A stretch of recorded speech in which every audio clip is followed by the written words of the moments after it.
Quem sabe a gente já começa os Macabeus hoje. Vamos compartilhar.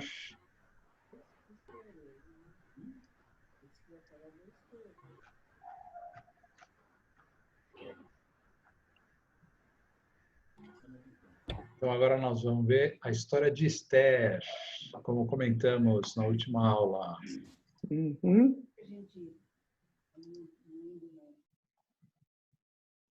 O livro de Esther conta uma história assim, tipo de romance, é até bem legal.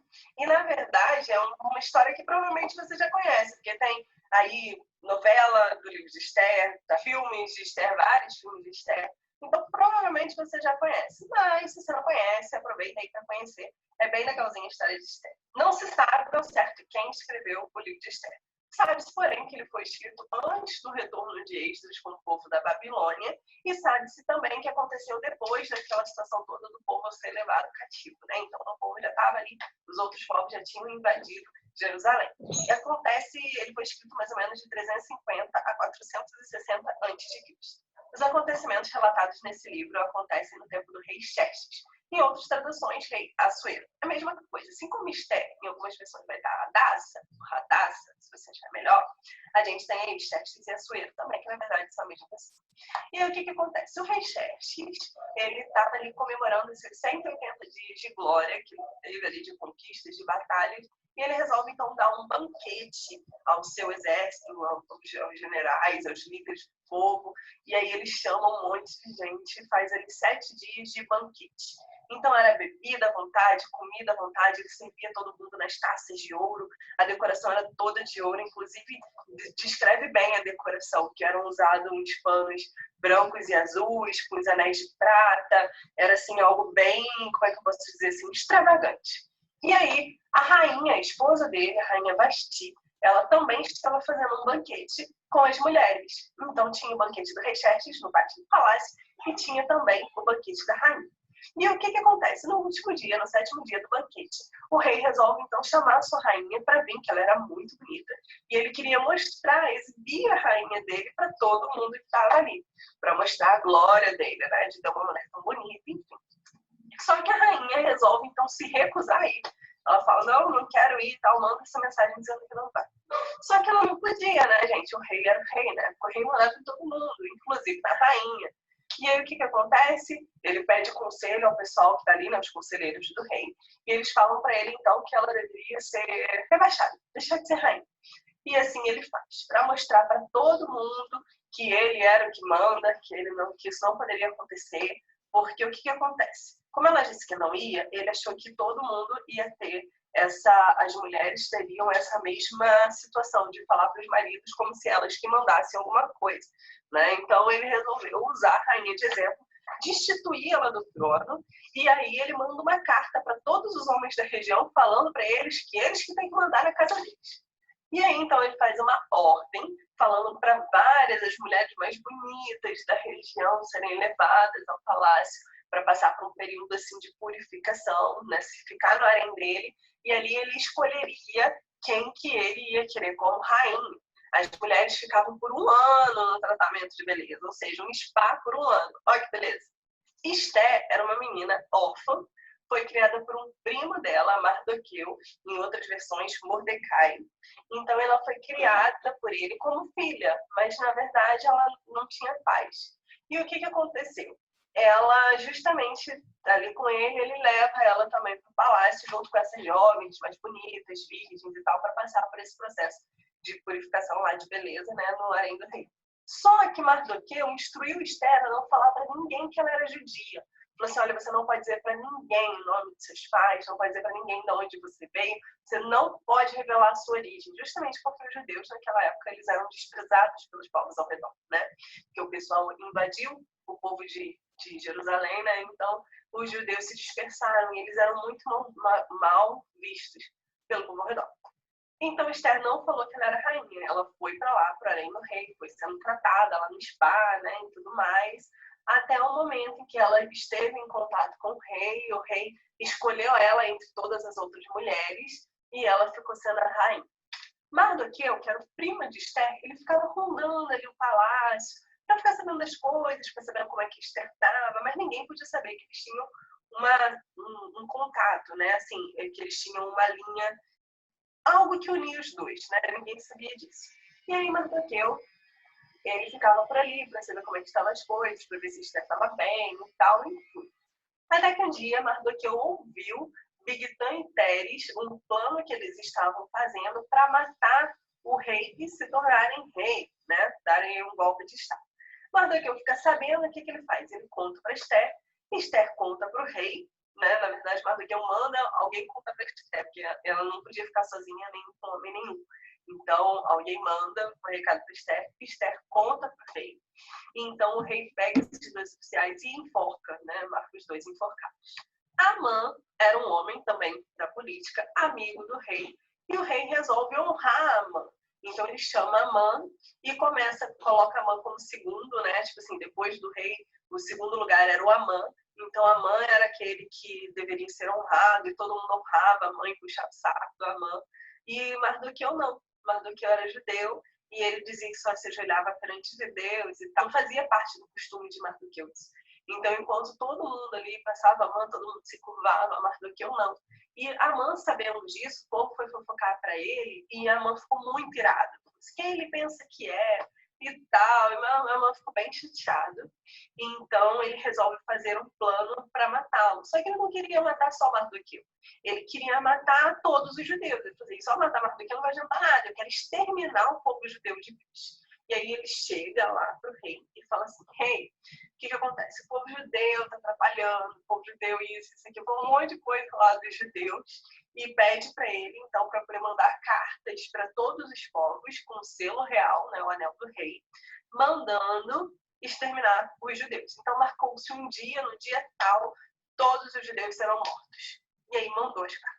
Mardoqueu, então, na frente do palácio, resolve se humilhar, se vestir com pano de saco, de cinza, jogar terra na cabeça. E aí ele fica ali, né, para se humilhar. Esther vê, fica com pena, manda roupas para ele, mas ele não quis as roupas. E aí Esther manda, então, um dos eunucos que serviam a ela ir conversar com Mardoqueu. E Mardoqueu conta para ela o que está acontecendo, que Amã mandou matar o povo judeu, exterminar de vez com os judeus da região. E aí Esther fica muito triste com isso e fala para Mardoqueu assim, poxa, eu não posso fazer nada, porque eu só posso entrar na presença do rei se o rei me chamar. Se o rei não me chamar, eu não posso ir, senão ele pode me matar. Tinha um costume, o rei ficava com um cetro de ouro na mão. Então, se uma pessoa entrasse ali sem ser chamada pelo rei, ela morreria, a não ser que o rei tivesse misericórdia e estendesse o cetro de ouro. E já tinha mais de 30 dias que o rei não chamava Esther para a presença dele. Então, tinha 30 dias que ela não tinha contato com o rei. Ela não tinha como falar para o rei o que estava acontecendo, pedir pelo povo dela. E aí Mardoqueu vai e fala para ela assim, poxa, mas você também faz parte do povo. Você acha que você também não vai morrer? Enfim. E aí Esther resolve, então, ir conversar com o rei e fala assim, olha, Mardoqueu, vamos fazer o seguinte, junta aí todo o povo judeu, junta todo mundo, coloca todo mundo para orar, vamos orar aí por 3 dias, orem por mim, pela situação, e eu vou entrar na presença do rei. Então Esther vai, fica ali 3 dias, né, em oração, em jejum, e ela se arruma, coloca as vestes reais dela no 3º dia e vai até o pátio. E aí o rei, quando vê, quem é que está aí? Ah, é Esther, a rainha Esther. E aí ele vai e chama então a rainha para entrar na presença dele e estende o cetro de ouro, né? E aí quando ela chega lá, ela fala com ele, né? Ela agrada ele e ele fala, olha, quem está aí? E aí ele fala, o que você quer, Esther? Mesmo se você quiser metade do meu reino, eu vou te dar. E Esther fala, não, calma, eu quero que o Senhor e o Amã juntos venham a um banquete que eu estou preparando amanhã. E ele concorda, não, amanhã nós vamos lá. E aí o rei manda chamar Amã, justamente, né, para poder no dia seguinte eles irem para o banquete que a Esther estava preparando. Quando Amã vai chegando no palácio, ele vê Mardoqueu ali naquela situação de humilhação e Mardoqueu não se curva para ele, nem liga para ele. O que ele faz? O coração dele enche de raiva, de ódio.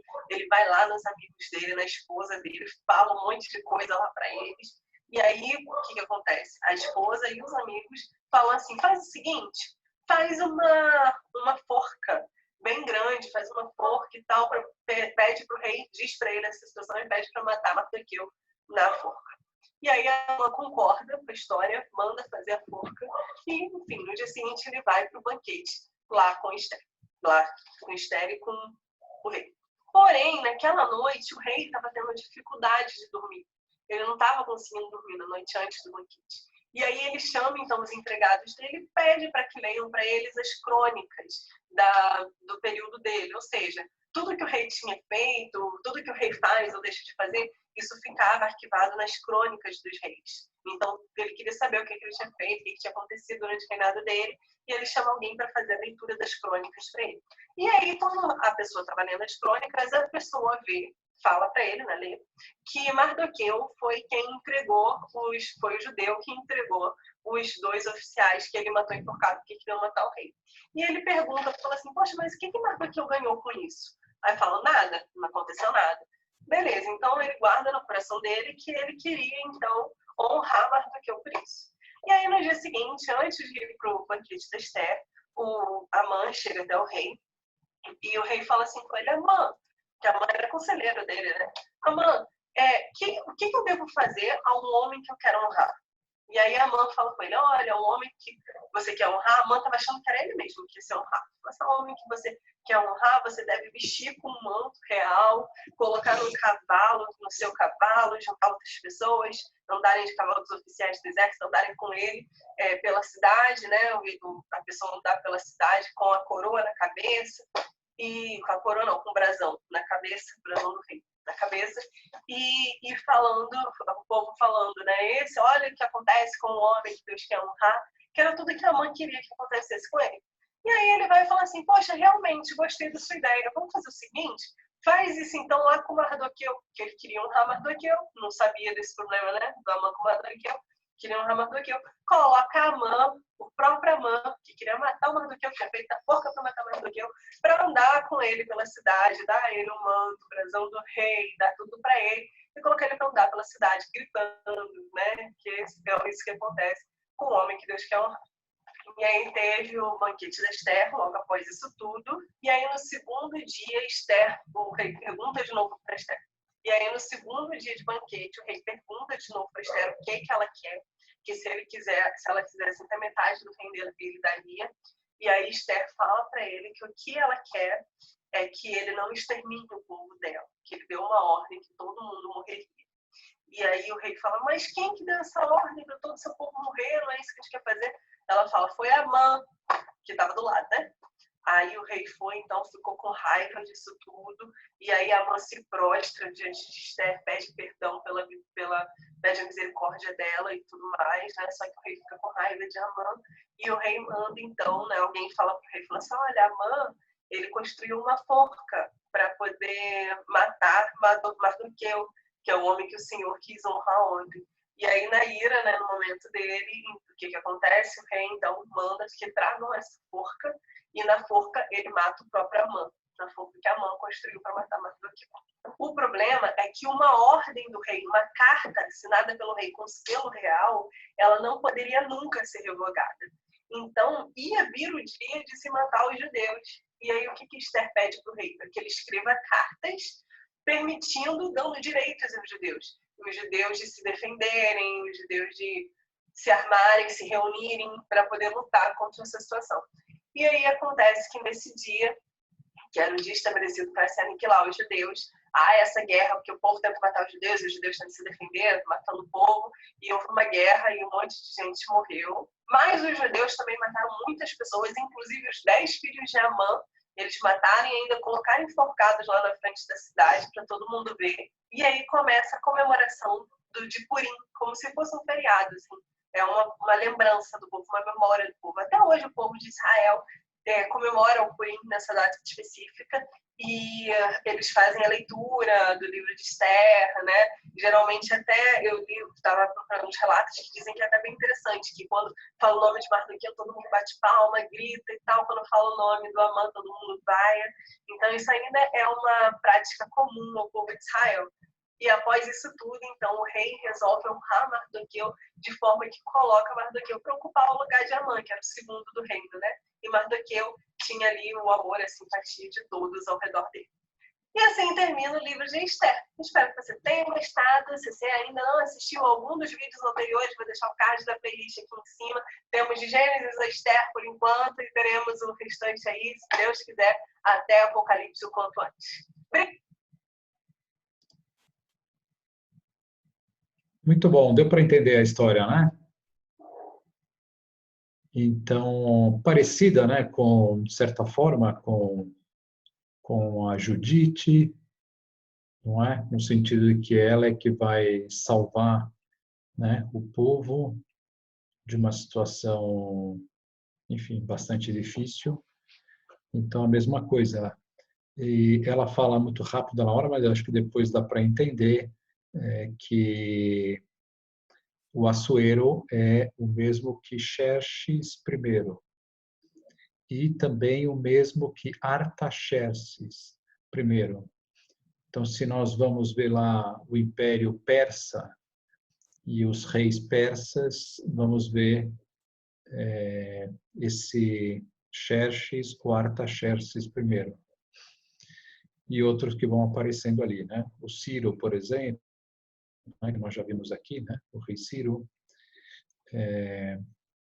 Então, foi nesse período. E o Xerxes é do final do século XVI, do século VI, 518, mais ou menos, até o 435, por aí. Então, ocorreu essa história nesse período, né? Quando o Império Persa ele já dominava, né, o Império Babilônico. Tinha conquistado o Império Babilônico e tinha estendido todo o Império naquela região toda. Muito bem, então vamos agora para os últimos livros históricos.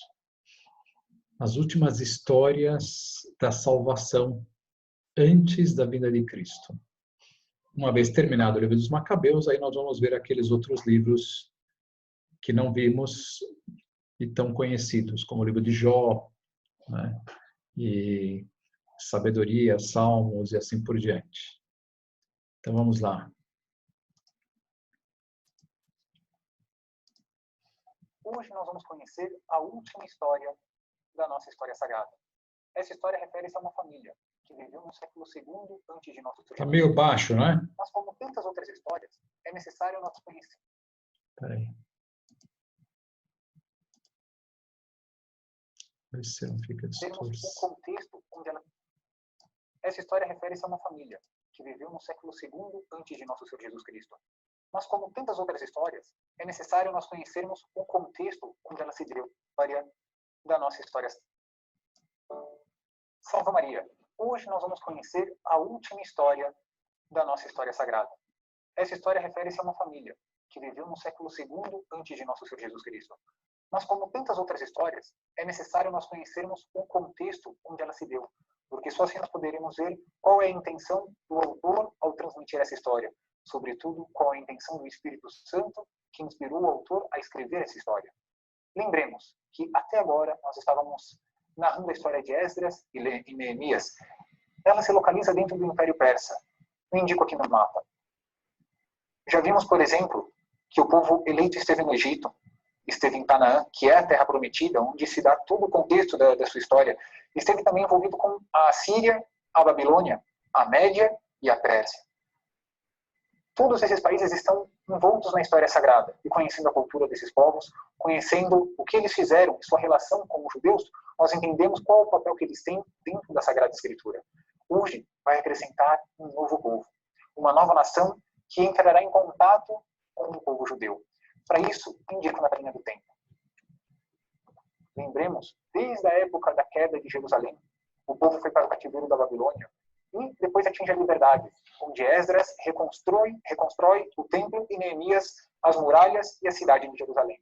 No entanto, nós temos ainda quase 400 anos da história de Esdras até o nascimento de nosso Senhor Jesus Cristo. Esses 400 anos, quase não temos uma narração dentro da Sagrada Escritura. Temos de uns poucos anos que vai do século II a.C. e logo depois o nascimento do menino Jesus. O restante dessa história nós sabemos por outros autores, por outros livros que não estão na Sagrada Escritura, mas que eu dou esse contexto para que nós melhor entendamos a história sagrada. Um rei, um jovem, chamado Alexandre Magno, Alexandre o Grande, imperador da Macedônia e daquele território grego. Ele começou várias conquistas em direção ao Oriente e conseguiu, atravessou a Ásia Menor e atingiu a Síria, atingiu a Palestina, derrotou inclusive o poderoso exército persa. Com isso, ele se assimilou de toda essa região que nós vemos aqui no mapa. Vindo bem deste lado da Macedônia, ele conquista todos esses territórios. E, por consequência, o território da Terra Prometida. Isso se deu quando? No século IV, antes de Nosso Senhor Jesus Cristo.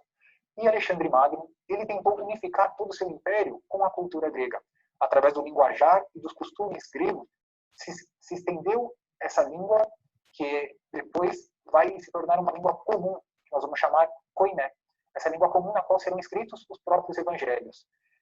Nessa língua vai também acrescentar os cultos pagãos, se assim nós podemos chamar, e colocando como que ginásios, teatros e outras formas da cultura grega que, em certos pontos, a sua moral não condiz com a lei revelada por Deus a Moisés e ao povo eleito, ocorreram certos choques. Mas durou pouco a vida de Alexandre Magno.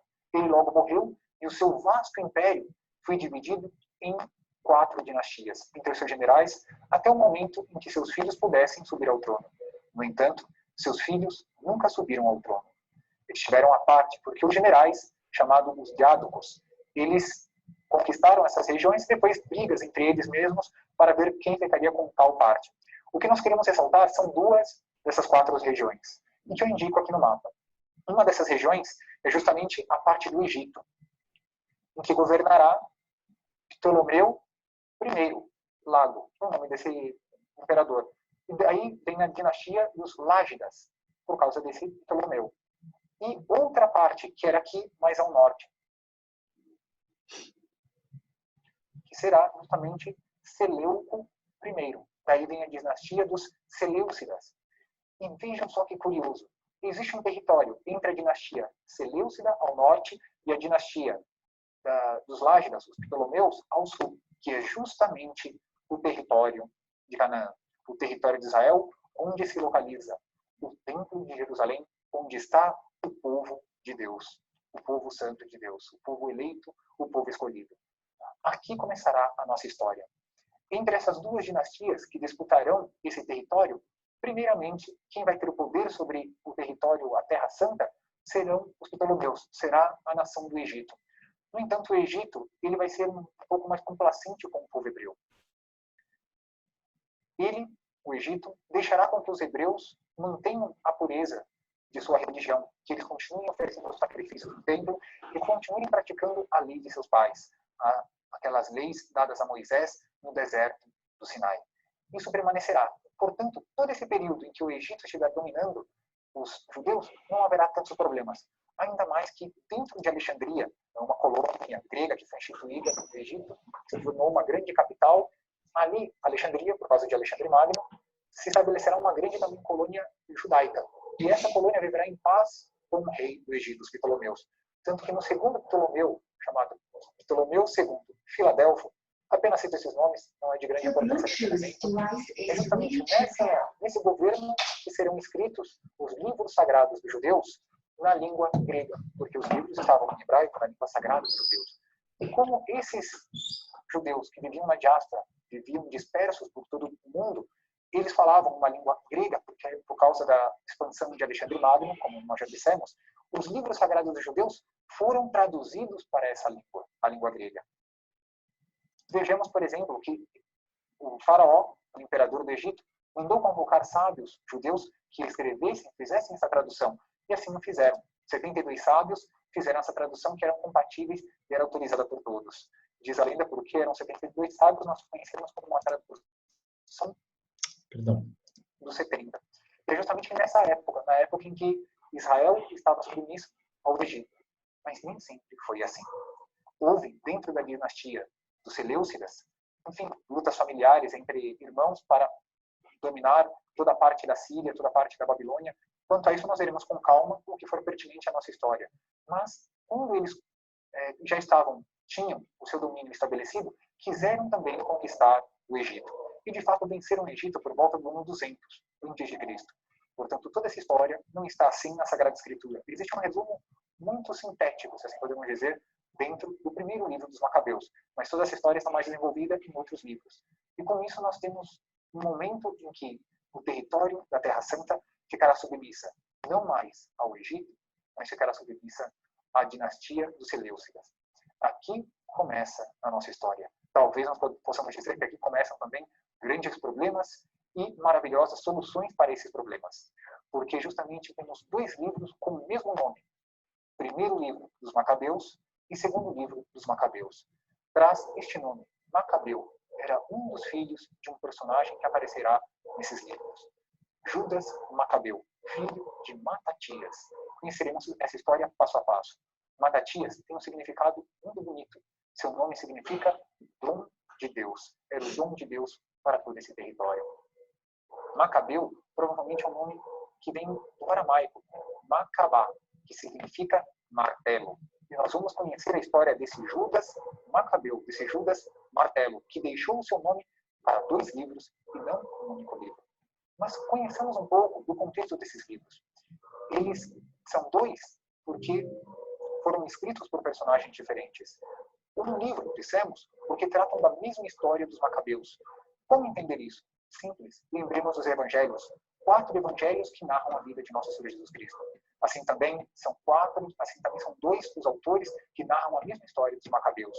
O primeiro livro dos Macabeus abrange um período maior, cerca de 40 anos, que vai de um imperador chamado Antíoco IV até João Hircano. Conheceremos cada um desses personagens, desde o ano 175 até 135. O outro livro, o segundo livro dos Macabeus, abrangerá apenas 16 anos de história, que é a história de Judas Macabeu, enquanto o primeiro narrará de Judas e todos os seus irmãos. É uma história fascinante. Convido a todos a acompanhar essa história, que vai nos deixar grandes ensinamentos, grandes exemplos de vida. Matatias, dom de Deus. Ele vai fazer uma quase que ressurreição do povo quando era oprimido na época desses reis. Um desses reis, Seleucos, tentou roubar tesouros do templo. E veja, narro apenas este fato, que é muito bonito. Um homem, um general chamado Heliodoro, tentou invadir o templo. Nessa época, era sumo sacerdote, era o supremo chefe dos judeus, um homem chamado Onias, muito respeitado por todas as outras nações, inclusive pagãs. Esse Heliodoro, com grandes forças militares, ia invadir e tomar todos os tesouros do templo.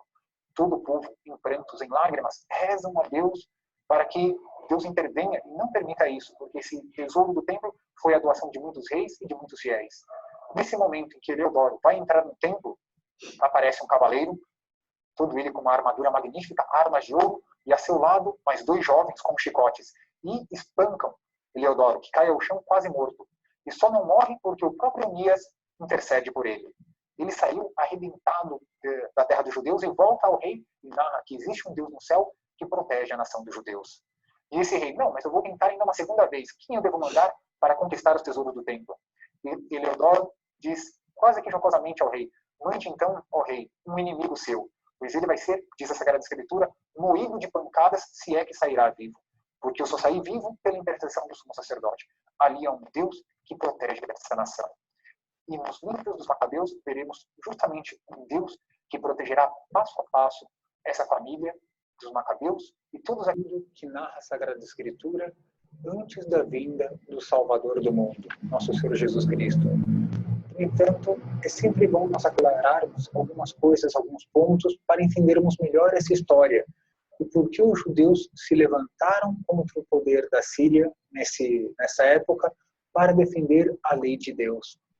Lembremos, já dissemos que o livro dos Macabeus, primeiro e segundo, são 2 livros que narram uma única história, sendo que o livro 1, ele narra uma história mais longa, de 40 anos praticamente, enquanto o segundo livro narra apenas as façanhas, os feitos heróicos de Judas Macabeu.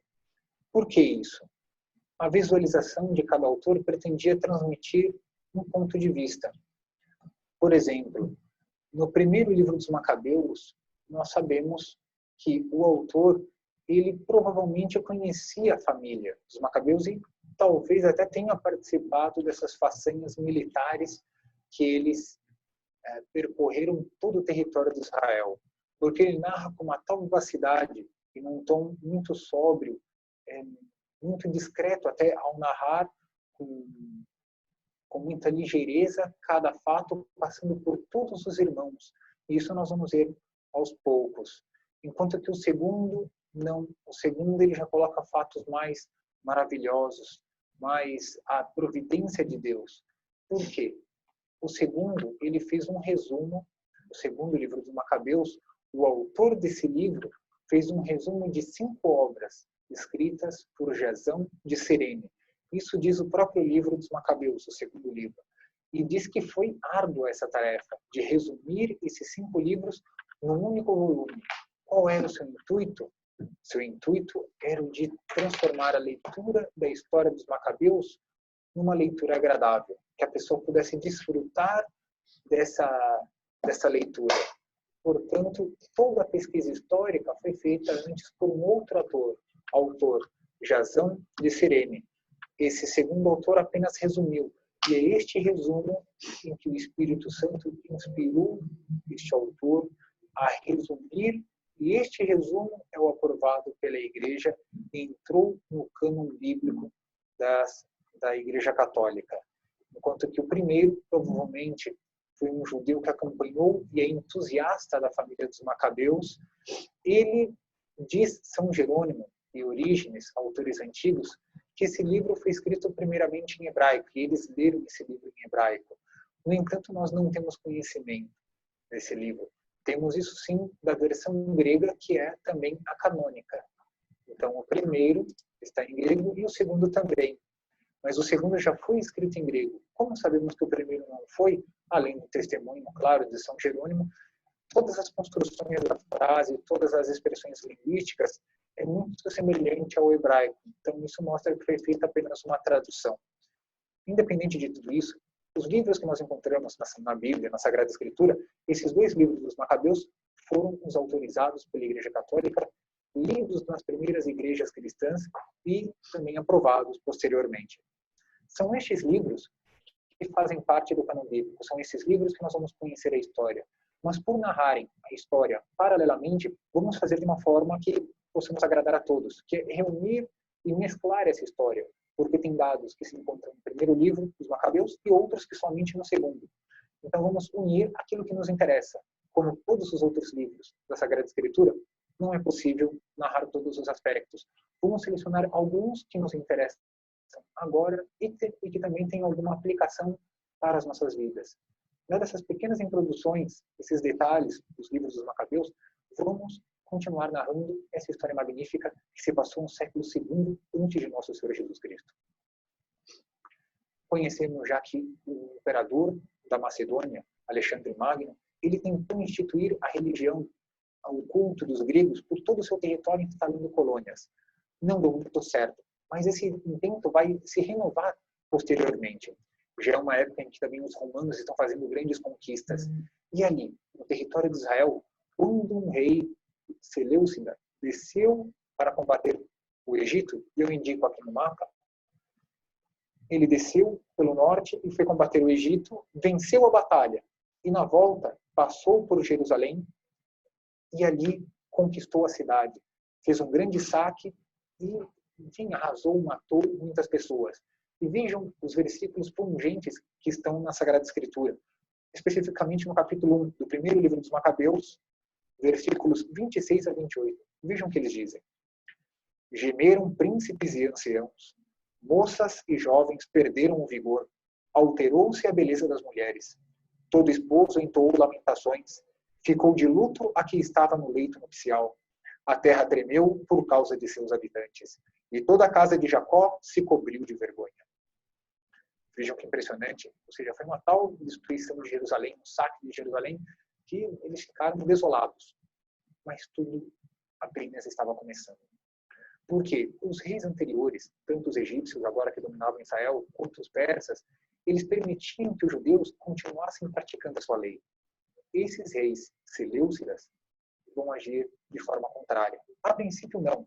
mas a partir de um deles, que tinha sido cativo em Roma e depois conseguiu a liberdade, vai tentar instaurar em Jerusalém e em toda a Judéia, em todo Israel, o culto pagão. Seu nome? Antíoco IV Epífanes. Ele, até outros historiadores extra-bíblicos vão falar mal dele, enfim, dizendo que era um egocêntrico, que era um vaidoso, enganava as pessoas, mas não vem ao caso. As próprias atitudes dele poderão falar por si. Ele instalou ginásios, onde os próprios judeus tentaram dissimular sua forma de batismo, que é a circuncisão. Lembremos, os ginásios não devem ser entendidos como nós conhecemos hoje em dia, um lugar simplesmente onde se fazem esportes, mas na época grega. Enfim, outros cultos que se praticavam dentro do templo, que eram cultos imorais.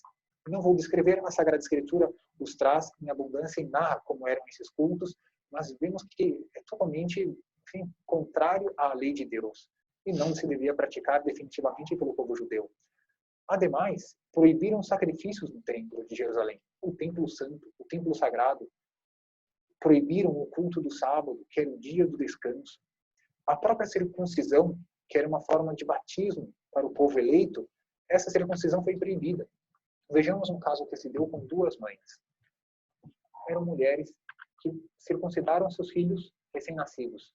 Quando descobriram isso, fizeram com que elas passeassem com esses filhos por toda a cidade, depois as levaram para o alto de uma muralha e atiraram as duas lá do alto.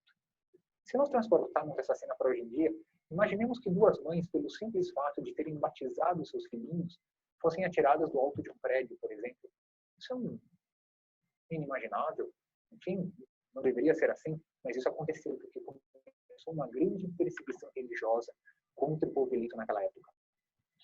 Outro caso digno de nota são alguns judeus que se escondiam para poder celebrar o Sábado Santo e foram até uma região desértica, ali se ocultaram em grutas, mas foram delatados. E, infelizmente, nós vamos ver isso por todo o livro dos Macabeus, que sempre estarão instigando os reis seleucidas, esses reis da Síria, outros judeus que almejam cargos elevados dentro da Judéia, sobretudo de sumo sacerdote.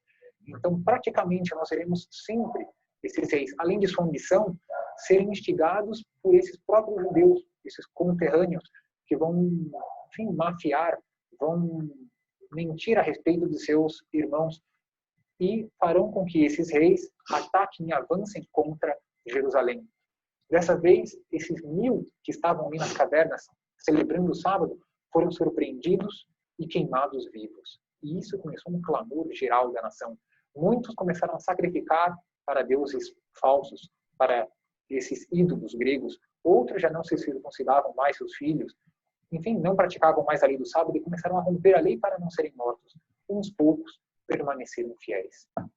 Vejamos só a história de um deles, um velho chamado Eleazar, de 90 anos, um homem venerável e muito respeitado em sua cidade. Foi chamado para que ele fosse o primeiro de sua cidade a sacrificar aos ídolos. Estavam sacrificando um porco, que era um animal impuro para os judeus. E ele deveria comer a carne desse animal. E forçaram, abriram a boca dele, colocaram a carne à força, e ele cuspiu tudo isso e não a comeu. Enfim, veja só como chegava, a que nível chegava essa barbárie.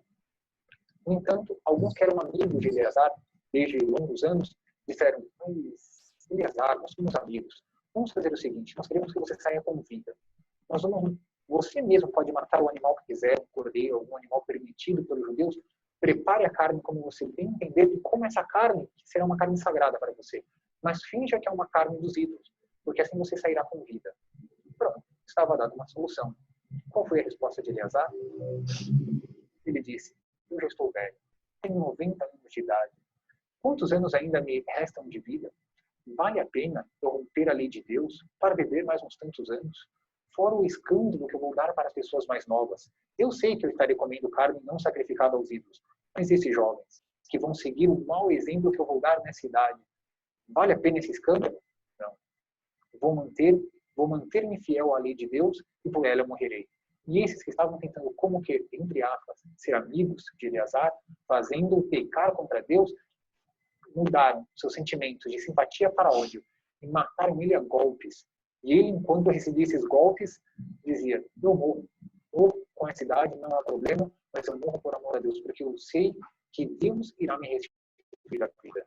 E é justamente no livro dos Macabeus que nós encontramos mais claramente do que em todo o Antigo Testamento a doutrina da ressurreição e da imortalidade da alma. Isso nós vamos continuar a ver nos próximos programas. Acompanhem conosco este ato heróico de pessoas que não renegaram a sua fé, nem disfarçaram a sua fé por amor ao próprio Deus. Salve Maria!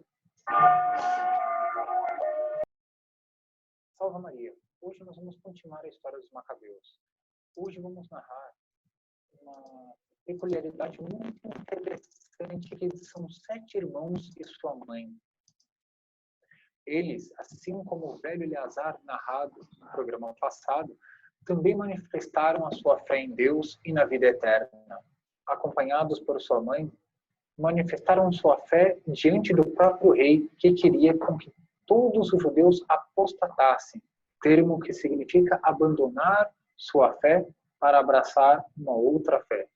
Como eles não quiserem, e um dos jovens ainda foi diante do rei e disse: não faremos isso, não adianta pedir, não adianta dizer, porque a fé de nossos pais será mantida.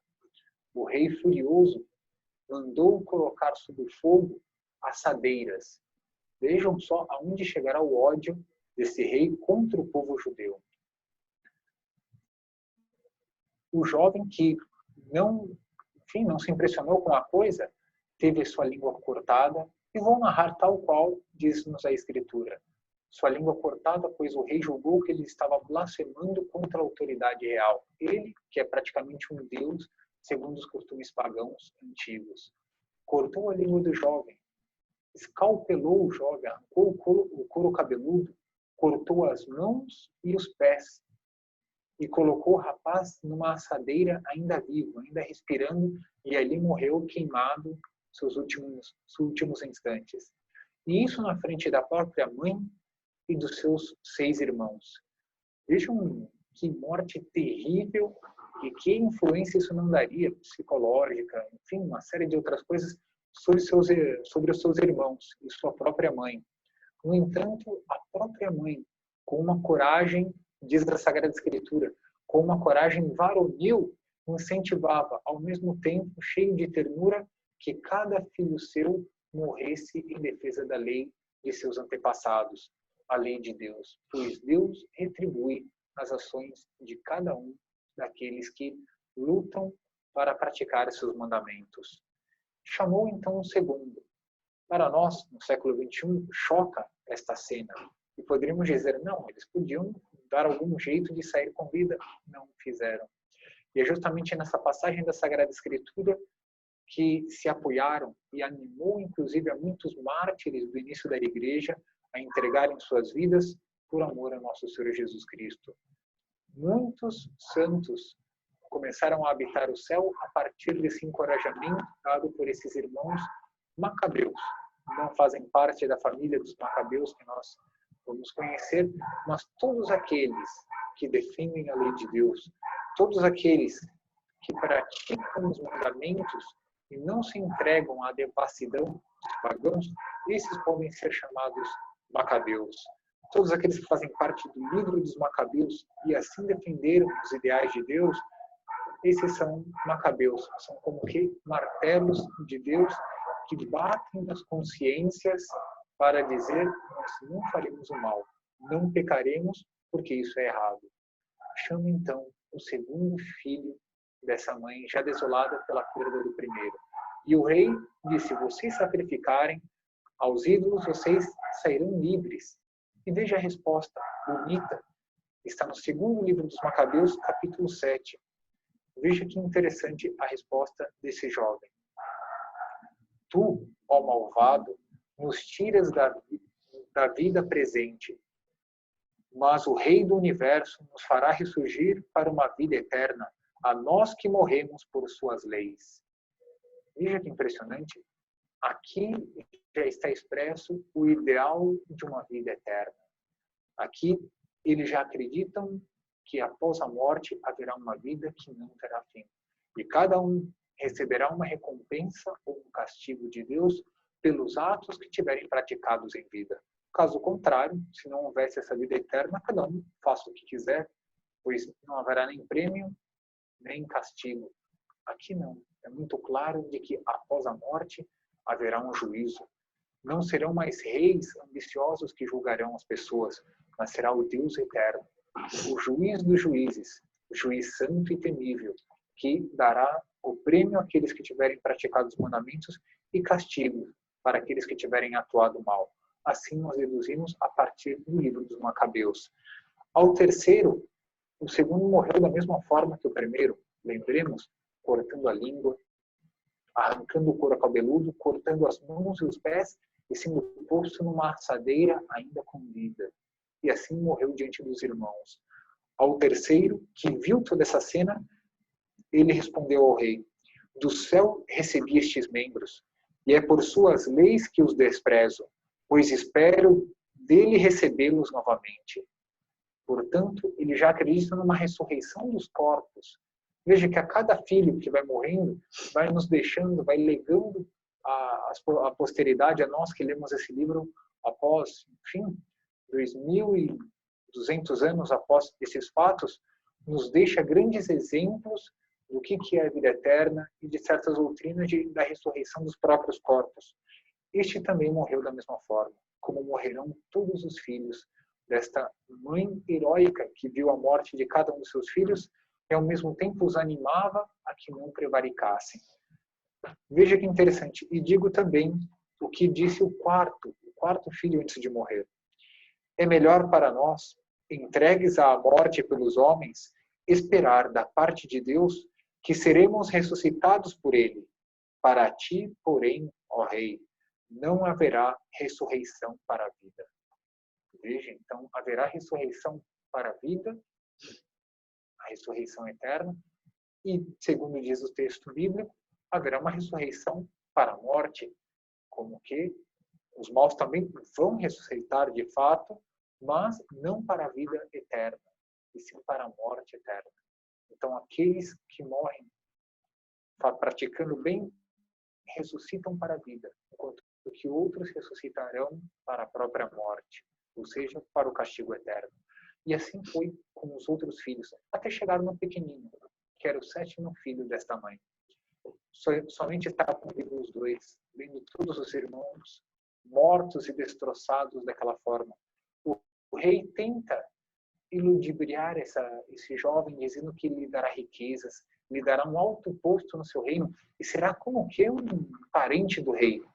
Só que o jovem fingiu não entender o que o rei dizia. Então o rei pede para que a mãe, que falava a língua tanto dos gregos, como também o aramaico, mas também falava a língua de seus pais, de seus antepassados, traduzisse isso para o rapaz.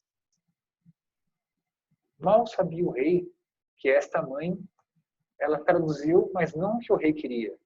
Ela disse ao filho: filho, não me envergonhe. Eu que te trouxe durante 9 meses em meu ventre, eu quero que agora você, enfim, seja herói como seus irmãos e receba a recompensa eterna. Não se deixe levar por essas promessas enganosas, pois é Deus que dará a verdadeira recompensa. Assim dito, o rapaz disse ao rei: o que você está esperando? Mate-me logo, porque eu quero me unir a Deus. E assim morreu o 7º filho, e em seguida a própria mãe. Foi destroçada junto com seus filhos, alcançando todos um posto no reino de Deus. Porque morreram em favor da lei, morreram praticando os mandamentos, não querendo praticar atos maus, como queria este rei iníquo. Mas nós pensamos, com toda essa comovente história, o rei deveria se converter.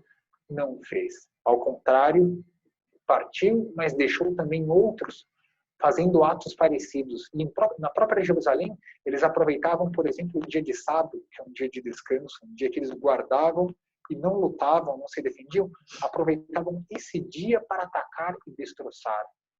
Tanto que de Jerusalém saiu uma família. E foram se estabelecer numa região não muito longe, chamada Modim. Era Matatias com seus 5 filhos: João, Simão, Judas, Macabeu, conhecido como Macabeu, também Eleazar e Jonatas. Matatias e seus 5 filhos. São eles que vão ser agora, a partir de agora, os protagonistas da história. Porque um dia foi um delegado real até a sua cidade em Modin e pediu que Matatias, que era uma pessoa respeitável, enfim, venerável entre todos os seus amigos, entre os seus familiares e na própria cidade, ele fosse o primeiro a sacrificar. E ele se recusou, dizendo que não iria romper a lei de Deus por um simples decreto real. Nesse momento, ele vê um outro judeu que estava apostatando, estava prevaricando, estava abandonando a lei de Deus e foi oferecer e comer carnes proibidas pela lei de Deus. Temos que, sempre ao analisar esses fatos, colocar no contexto daquela época, porque era muito grave fazer isso. E ele, indo sacrificar no altar, Matatias avistou e viu que ele estava, enquanto Matatias falava, ele estava tomando esse ato mal. O que fez Matatias, na sua velhice, saiu correndo, diz a Sagrada Escritura, e o matou em cima do próprio altar. Depois voltou-se contra o delegado real e matou também o delegado real. E aqui começa a história heróica dos Macabeus. Macabeus, essa palavra que significa martelo, foram um martelo contra toda a apostasia que estava havendo dentro da Judéia, para proteger a lei de Deus, e todos aqueles que antes se refugiavam, que antes, enfim, tinham medo do rei, agora se uniam em torno dessa família. E aqui começou uma grande resistência que vai terminar com a vitória. Aqui também surgirá alguns elementos muito interessantes que nós vamos ver que permeiam todo o Novo Testamento. Por exemplo, existiam alguns assideus, que significam piedosos, aqueles que não prevaricaram, que se uniram aos Macabeus. Esses assideus, no futuro, vão dar numa facção chamada fariseus, que estão cheios do seu nome dentro do Novo Testamento. Fariseus, que significa separados. Eles se separaram dos ímpios para viver uma vida dentro da lei.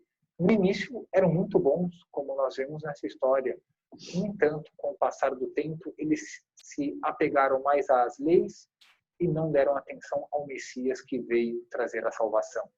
Outros que nessa época se destacam são os saduceus, que são mais simpatizantes das leis dos gregos e todos esses cultos. Não acreditavam, por exemplo, na ressurreição dos mortos nem nos anjos, que são narrados com abundância no livro dos Macabeus.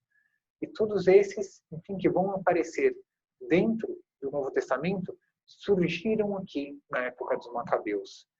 A continuação dessa história, as lutas heróicas dos Macabeus, nós acompanharemos no próximo programa. Salve Maria!